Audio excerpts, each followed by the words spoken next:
10 years of marriage. And I had become exactly what my husband told everyone I was, a woman who couldn't do much beyond cook dinner. Ethan never took me anywhere. He called it protection. Until the night of his company's annual investor gala. When an $800 million transatlantic deal nearly collapsed because of a translator. His face went gray. I stood up from my corner table and walked toward the head of the room. None of them knew I had once been a legend in international interpretation. 8 languages. AIIC. The UN booth. When my voice moved cleanly between German, French, and Russian, the ballroom went silent. The look Ethan gave me shifted from shock into something he couldn't hide. It was fear. Sophia. You're wearing that? Ethan stepped out of the closet in a tailored suit. Openly disappointed. I looked down. An oatmeal cashmere sweater dress. Conservative. Soft. The most respectable thing I owned. What's wrong with it? I think it's nice. 10 years. And my closet was full of clothes he'd picked. Black or cream. Loose or looser. Women who stand out invite trouble. He liked to say. Nice? This is the most important night of the year. Major foreign clients. You look like a retired schoolteacher headed to a community fundraiser. The dull blade in my stomach turned again. I'm sorry. These are the clothes I have. He stopped bothering. Pulled an envelope from his jacket. And tossed it onto the counter. That's yours. When we get there. You carry it. You sit in back. You wait for me. Inside, an embossed card. Mrs. Ethan Caldwell. Why can't I come in with you? I'm your wife. Sophia. His voice flattened. Politicians. Fund principals. Foreign clients tonight.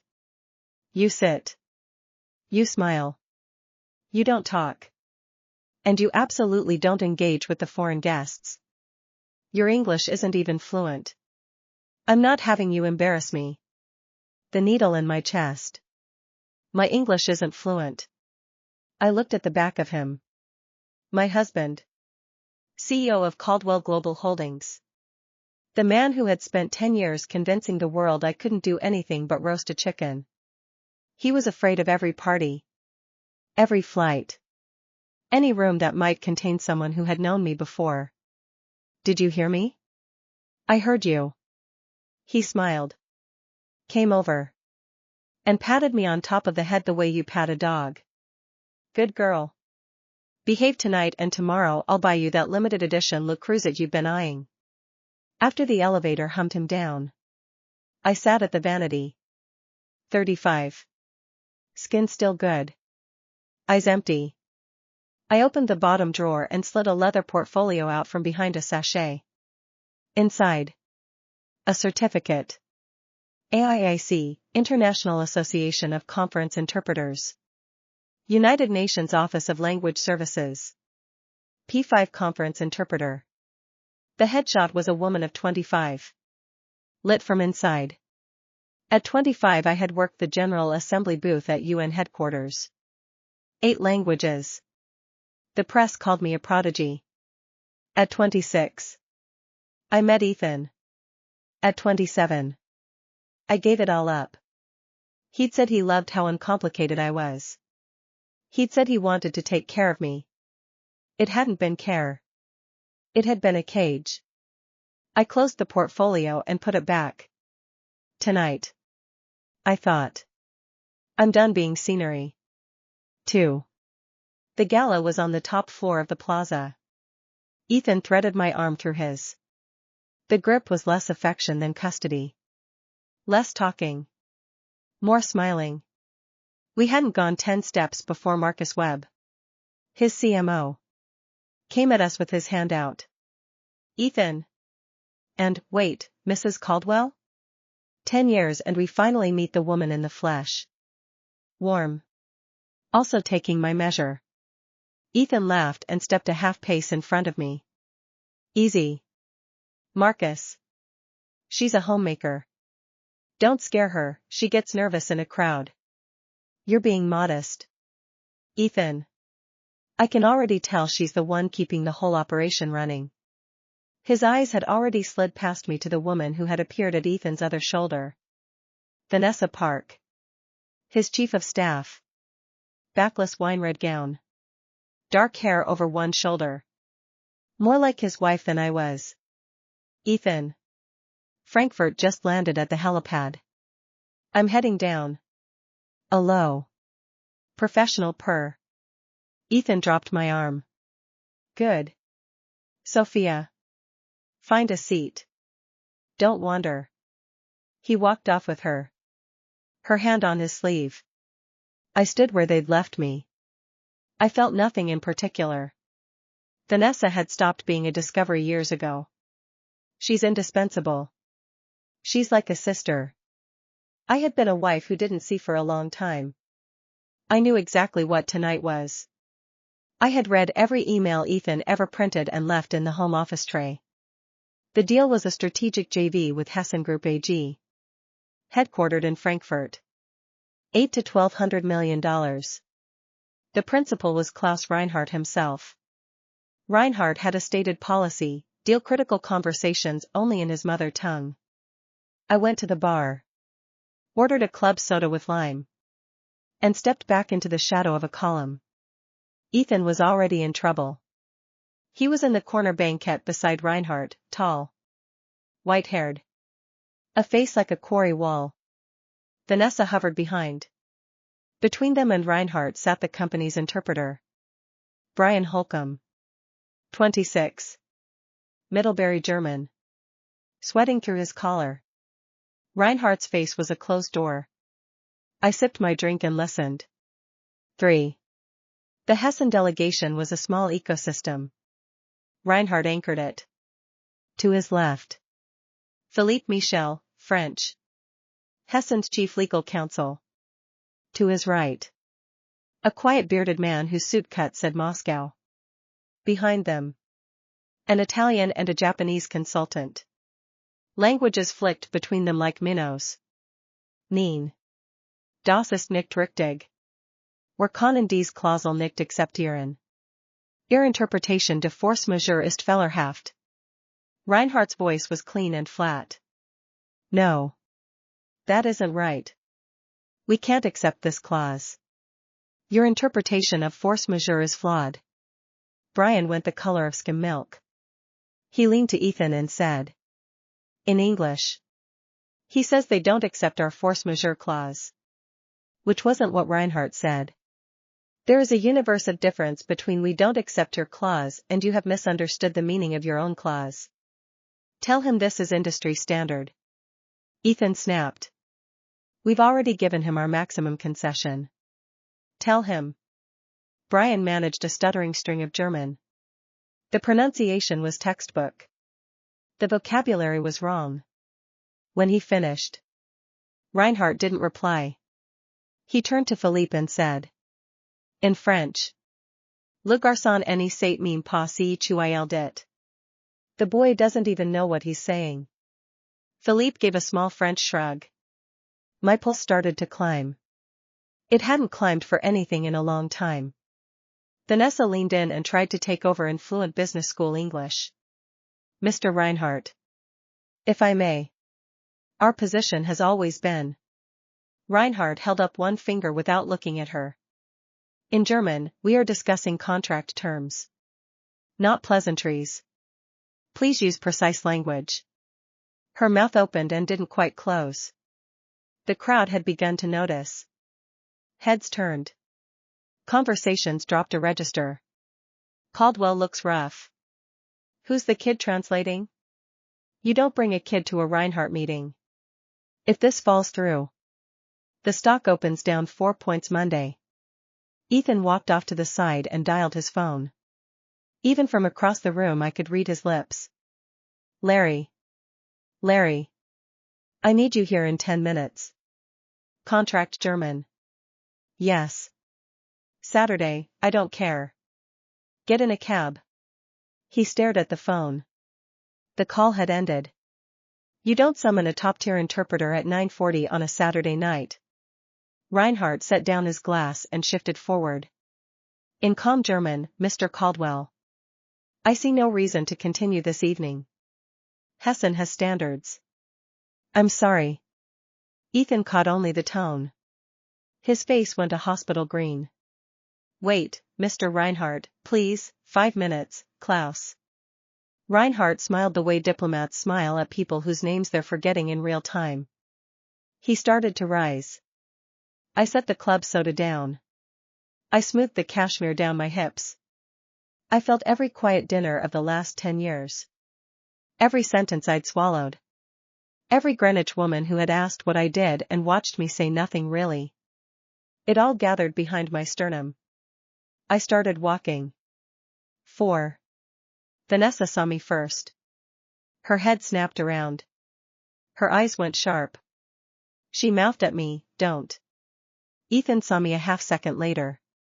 Sophia. Low. Jaw locked. Get back to your seat.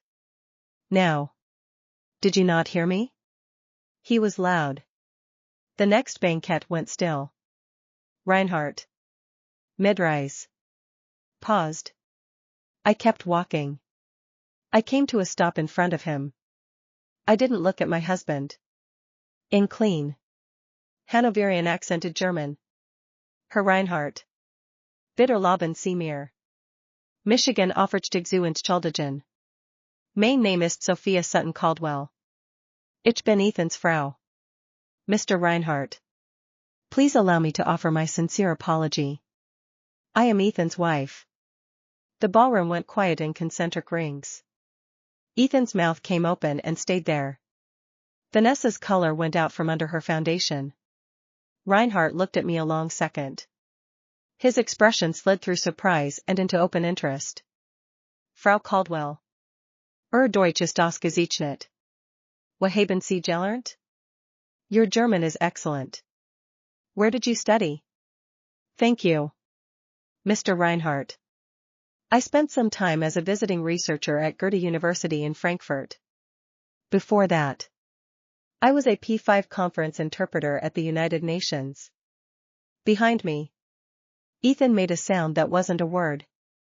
He came at me and grabbed my upper arm. Sophia. What are you doing? Who told you to talk? I detached his hand from my arm without turning around. In conversational English, Ethan. Don't interrupt me. He took a step back as if I'd touched him with something hot. Reinhardt raised one finger toward Ethan. The meaning was very clear, be quiet. Sir. Mrs. Caldwell. Since you understand our discussion, you'll know our concern is the technology transfer clause. I nodded. Mr. Reinhardt. May I be candid? Your translator rendered patent Übertragung as patent sharing. It should have been patent transfer. They aren't the same legal concept. Your team has been objecting to a clause that doesn't actually exist in the document my husband thinks you've been discussing. I turned just enough to address Ethan. Neutrally. He translated patent transfer as patent sharing. Different categories. You've been arguing about a clause that isn't in your contract. Ethan's mouth worked. Nothing came out. I turned back to Reinhardt and went into the substance. In German. Tiered carve-outs for sensitive technology. Define term licensing instead of perpetual. A most favored nation clause for 7 years. Reinhardt's eyes brightened by degrees. He started cutting in with questions. I answered them as fast as he could ask. We were nearly clear of it when Philippe Michel set his glass down very gently on the white linen. An instant. Madam. A smile. Not a kind one. In rapid Parisian French, our German colleagues are reassured. Bravo. The French side, however, remains very concerned about logistics risk allocation, which is the central commercial term of this entire deal. Comprenez-vous? He had used the fastest, most idiomatic French he could summon. Do you follow? A private little test. in equally fluent Parisian French, with the cadence of a sciences seminar. Bien sûr. Monsieur Michel. Permettez-moi alors d'entrer dans le détail. Of course. Allow me. Then. To go into the detail. 5. I gave him the full proposal in French. A new risk-sharing structure on transatlantic shipping. A bifurcated insurance regime. References by article and section to current EU customs harmonization. A forward read on Hessen's exposure under the German Commercial Code. Philippe's face moved. Skepticism. Then engagement. Then a slow, surprised respect. Magnifique, he said softly. Vraiment magnifique. Ethan's breathing was audible behind me. Reinhardt and Philippe exchanged a long look. Mrs. Caldwell. One more matter. Our Russian colleague has reservations about the energy quota provisions for Eastern Europe. He gestured to the bearded man. The Russian rose. In dense, baritone Moscow Russian. He laid out a question: Eurasian Customs Union allocations. The new energy framework. 3 overlapping bilateral agreements. The kind of question you ask to find out whether someone is a peer or a pretender. Behind me. Ethan's shoe scuffed the parquet. I drew a breath and answered him in his own language. I traced the question back through 3 previous frameworks. I cited the 1995 baseline. I closed with a forward-looking proposal that took into account both Russia's gas exposure and Hessen's appetite for Eurasian distribution. Halfway through, the Russian sat back down. He poured himself a fresh glass of vodka. He toasted. Very slightly. In my direction. I bowed back. The ballroom had gone past quiet. Reinhardt's mouth curved. He turned to the Japanese consultant and asked him, in deliberately formal Japanese, his thoughts on the Asian market integration timeline. He was teasing me. In clean business register Japanese. Kigo observed exactly to Reinhardt's seniority. I said the timeline as drafted underestimated the speed of regulatory harmonization in Singapore and Tokyo. And that I'd like to propose a more aggressive Phase 2 rollout. The Japanese consultant put both hands flat on the table and bowed from his seat. The Italian couldn't hold it in any longer. Signora. Lei straordinaria. Dove ha imparato così bene tutte queste lingue? I gave him the smile I hadn't given anyone since my wedding. In Roman Italian I told him, my mother was a comparative literature scholar. Originally from Shanghai. My father had been in the Foreign Service. I'd grown up between Geneva, Paris, and New York. Georgetown. Sciences Pa. The UN. 8 languages. Mandarin from my mother. English. French and German for work. Russian. Japanese. Italian. Spanish. Portuguese. Layered on top in the cold years of training. Reinhardt laughed. Deep in the chest. He clapped Ethan on the shoulder. Mr. Caldwell. You've been hiding a brilliant strategist at home this whole time. Was this your plan? Bravo. Ethan's lips moved. No sound came out. I turned my head and looked at him. It wasn't disgust on his face anymore. It wasn't anger. It was fear. Pure. Unmediated fear. I held his look for 2 beats. Then. In calm English. Mr. Caldwell. I think now would be a good time to discuss the final terms. I gave him no opening.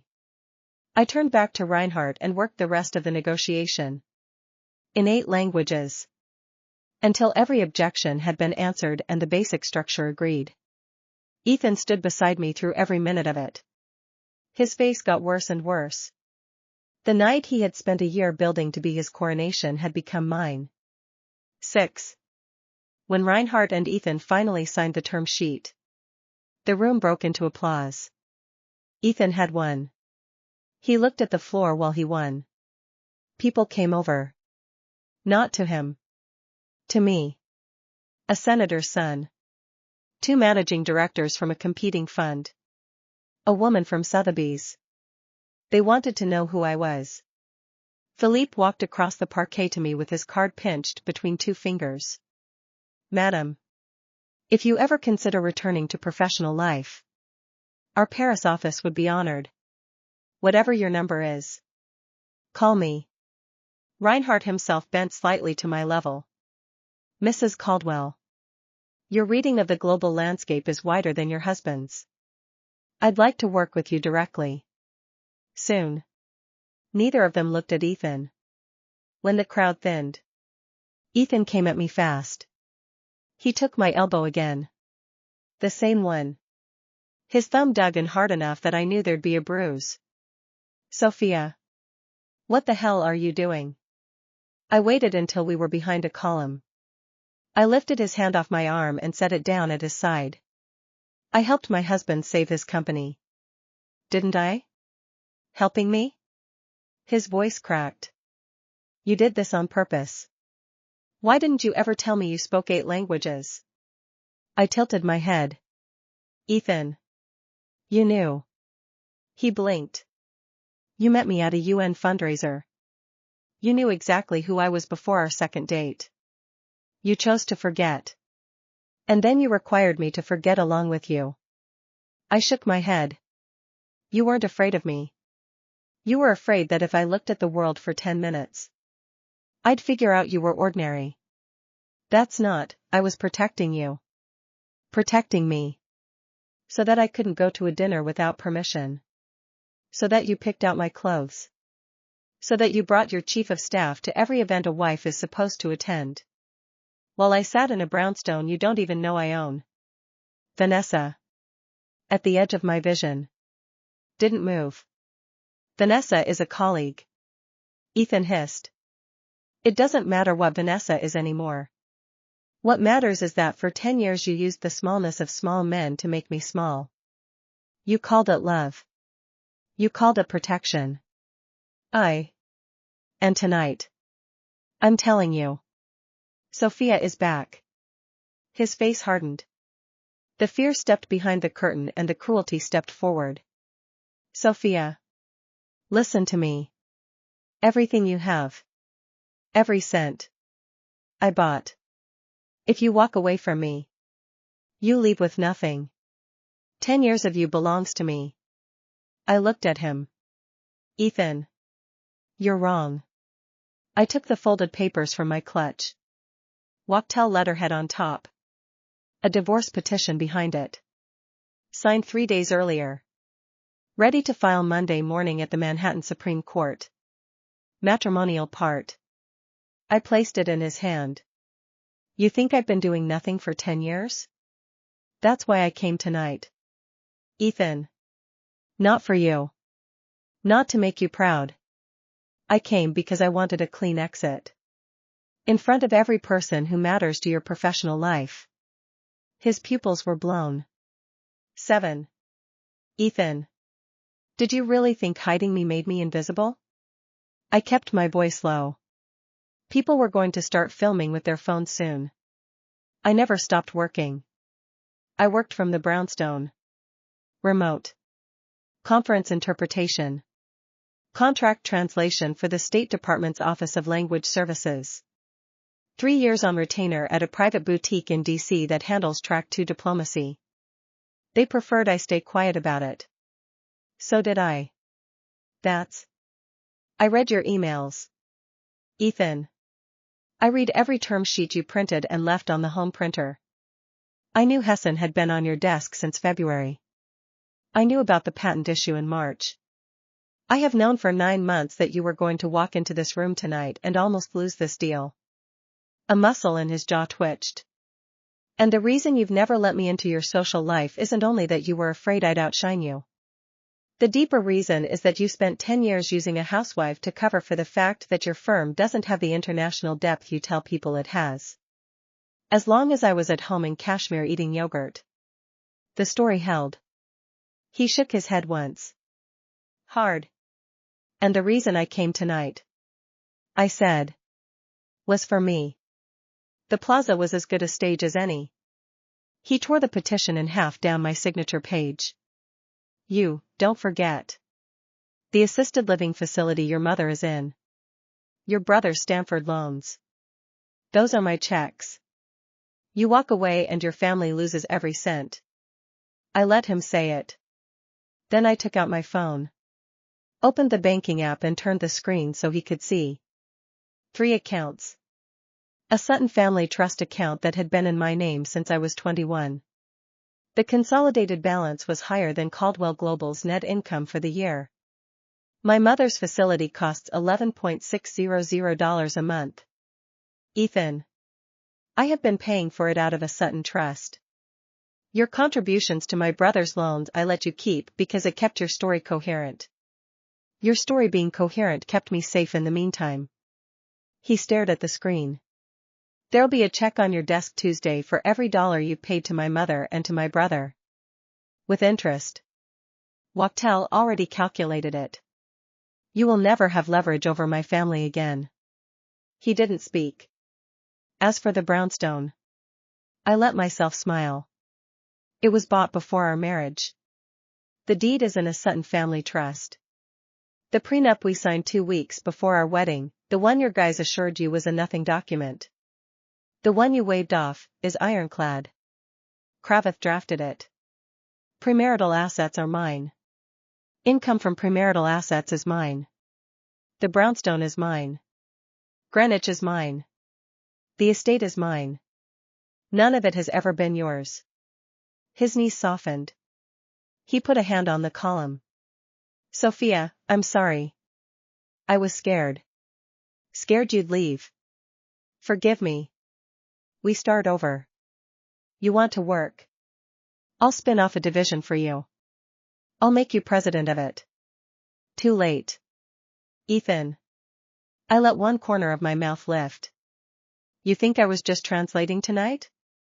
He went still. Reinhardt offered me a position before we signed the term sheet. SVP for Cross-Atlantic Strategy at Hessen. Direct line to him. I accepted. His mouth came open. You know what that means better than I do.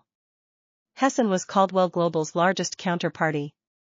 By Tuesday morning I would have legitimate professional access to every confidential commercial term between our 2 companies. You can't do this. Sophia. This is betrayal. Betrayal. I rolled the word in my mouth. You betrayed our marriage. You betrayed my career. I'm not betraying you. I'm collecting. I stepped past him and left him with the torn petition in his hand and a ballroom of people who had just watched a deal close and a marriage end inside the same 45 minutes. 8. I filed Monday morning.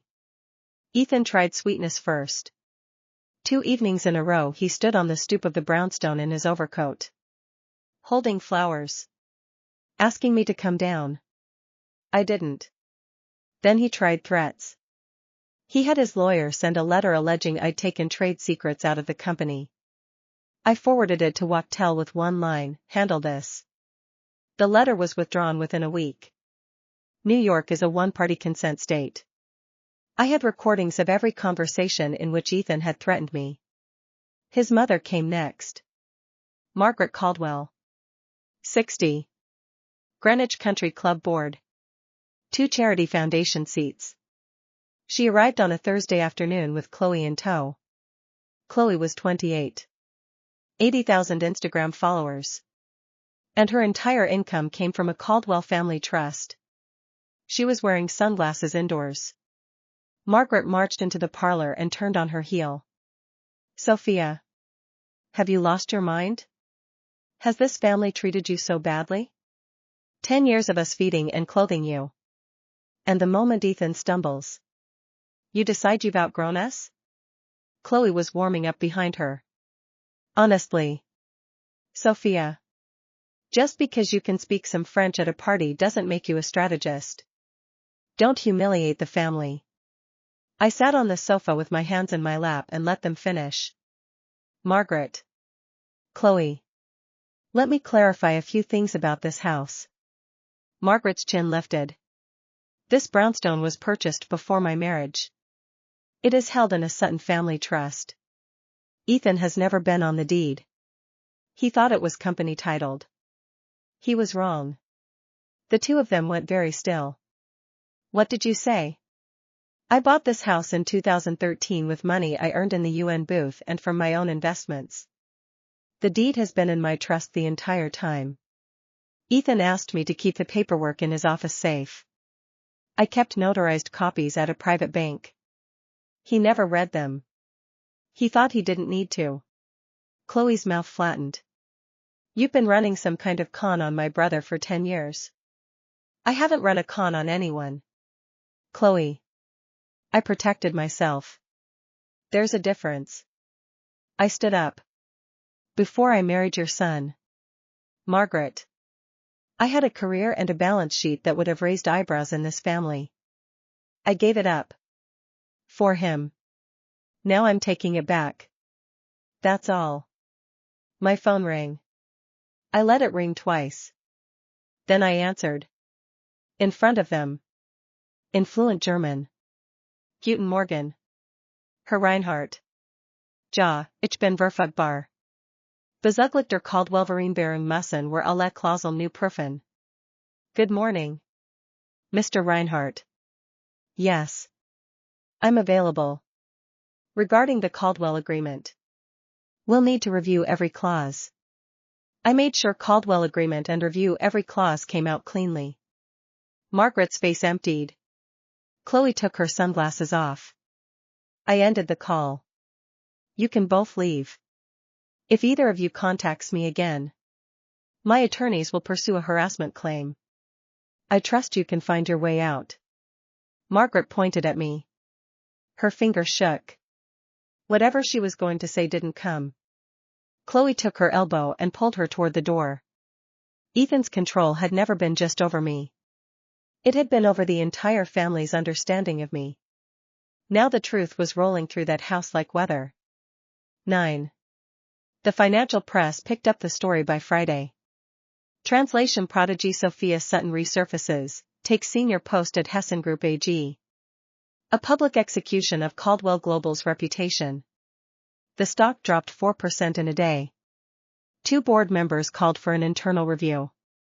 My first official act at Hessen was to formally re-examine every contractual term between Hessen and Caldwell. Not for revenge. For accuracy. With accuracy applied. Caldwell came out worse than it would have under almost any other reviewer. 2 weeks later. I appeared on Ethan's screen as Hessen's representative in a video conference. Standing room only on the Caldwell side.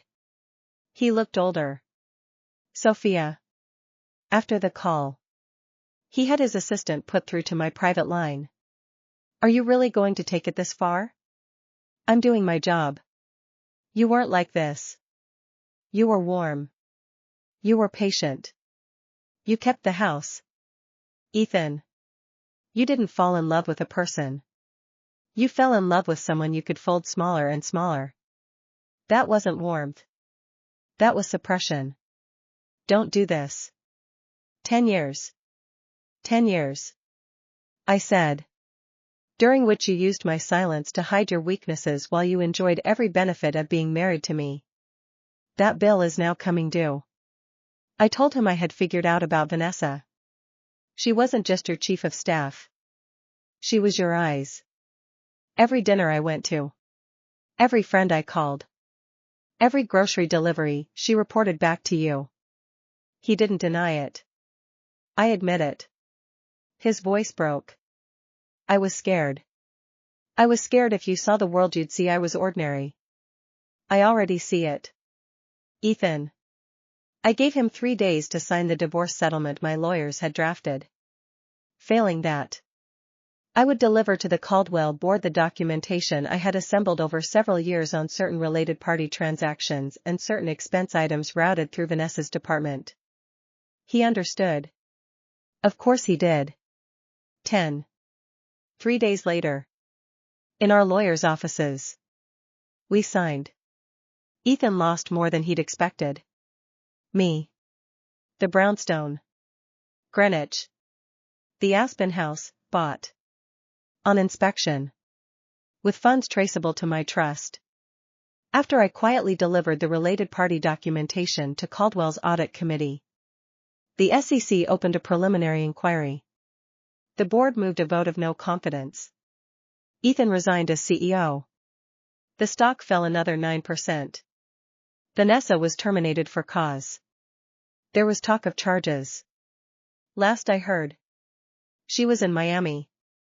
The day the divorce was finalized. I walked out of the law firm's offices on Park Avenue and stood on the curb for a moment in the early afternoon light. Ethan was somewhere behind me getting into a car. I didn't turn around. He'd been the most courted man in his industry once. Now he was a man whose ambition had eaten him from the inside. I didn't choose revenge. I chose a clean balance sheet. The first 6 months at Hessen. I felt myself return in pieces. The languages came back faster than I'd expected. So did the appetite. The cashmere sweater dresses emptied out of my closet. Sharply tailored suits in dark colors took their place. I traveled. I sat at tables where the men now waited to hear what I would say. 18 months in. I was promoted to executive vice president. Global strategy, the youngest in Hessen's history. I was invited to deliver a keynote at the Milken Institute Global Conference in Los Angeles. Afterward, a reporter caught me at the green room door. Miss Sutton.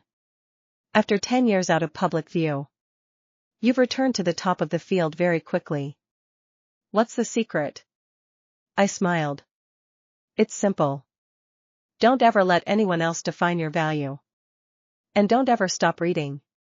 She started to write. And one more thing. I said it to her. But I said it for the version of me at 25 that I had finally caught up with. If your partner tries to clip your wings, give him a beautiful exit. And let him watch how high you can really fly. The room behind us applauded. I am Sophia Sutton. I have my name back. I have my career back. I have 10 years of sealed-off light back.